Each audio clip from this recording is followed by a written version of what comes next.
du Père et du Fils et du Saint-Esprit. Amen. Évangile de Jésus-Christ selon saint Marc, chapitre 3, versets 7 à 12. En ce temps-là, Jésus se retira avec ses disciples près de la mer, et une grande multitude de gens venus de la Galilée le suivaient. De Judée, de Jérusalem, d'Idumée, de Transjordanie et de la région de Tyr et de Sidon, vinrent aussi à lui une multitude de gens qui avaient entendu parler de ce qu'il faisait. Il dit à ses disciples de tenir une barque à sa disposition pour que la foule ne l'écrase pas, car il avait fait beaucoup de guérisons, si bien que tous ceux qui souffraient de quelque mal se précipitaient sur lui pour le toucher. Et lorsque les esprits impurs le voyaient, ils se jetaient à ses pieds et criaient: « Toi, tu es le Fils de Dieu. » Mais Jésus leur défendait vivement de le faire connaître. Acclamons la parole de Dieu. Louange à toi, Seigneur Jésus. Frères et sœurs en Christ, bonjour en ce jeudi 21 janvier. Nous bénissons le Seigneur pour ce jour, pour la vie, pour sa parole. Jour où nous célébrons aussi le 4e jour de la semaine de prière pour l'unité des chrétiens, dont le thème est le suivant. Je ne vous appelle plus serviteurs, je vous appelle mes amis. Nous avons donc bien compris, si nous nous aimons les uns les autres comme Jésus nous aime, nous devenons des amis de Jésus et en tant que tels, nous sommes des porteurs de la bonne nouvelle. Et vous avez vu dans l'évangile que ce n'est donc pas n'importe qui porte la bonne nouvelle. Mais avant d'y revenir, nous allons parler un peu de ces régions dont on nous a parlé. Lorsque je lisais ce texte, je me suis rendu compte que les régions qu'on a citées ressemblent à celles qu'on va nous citer encore dans le livre des Actes des Apôtres, lorsque les apôtres, après donc la Pentecôte, vont sortir.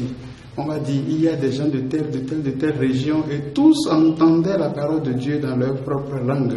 Que le Seigneur nous rejoigne vraiment dans nos cultures pour nous éclairer, pour nous illuminer et pour faire de nous des lumières. Comme lui-même il a dit, vous êtes le sel de la terre, vous êtes la lumière du monde. La multitude qui marche derrière Jésus, qui veut voir Jésus aussi, chacun a ses raisons. Et je pourrais nous demander aujourd'hui, mes frères et sœurs, pourquoi nous sommes derrière Jésus? Est-ce que c'est à cause de sa parole? Est-ce que c'est parce qu'il peut nous guérir? Est-ce que c'est à cause de sa vie, de son modèle? Qu'est-ce qui motive notre marche derrière Jésus? Est-ce que c'est à cause de la foule qui est là et moi aussi je vais être dans la foule tout simplement? Est-ce que c'est à cause de la nouveauté de cette parole-là? Si tel est le cas, sachons-le bien, tout ceci ne nous mène pas vraiment au salut. C'est l'adhésion à sa personne qui nous mène au salut. Être chrétien, ce n'est pas une religion du livre, c'est une religion d'une personne. C'est pour ça que nous disons chrétien. Celui qui suit une personne, Jésus, qu'il faut connaître, qu'il faut aimer, qu'il faut découvrir et qu'il faut laisser entrer dans notre vie. Et il y a ensuite, vers la fin du texte, les esprits impurs qui voient Jésus et qui crient « Toi, tu es le Fils de Dieu ». Vous savez, la Bible nous avait déjà appris que nul ne peut dire « Jésus est Seigneur » si cela ne vient de l'Esprit de Dieu. Et vous voyez, le texte aujourd'hui nous montre que même les esprits impurs peuvent dire que Jésus est le Fils de Dieu. Donc attention, mes frères et sœurs.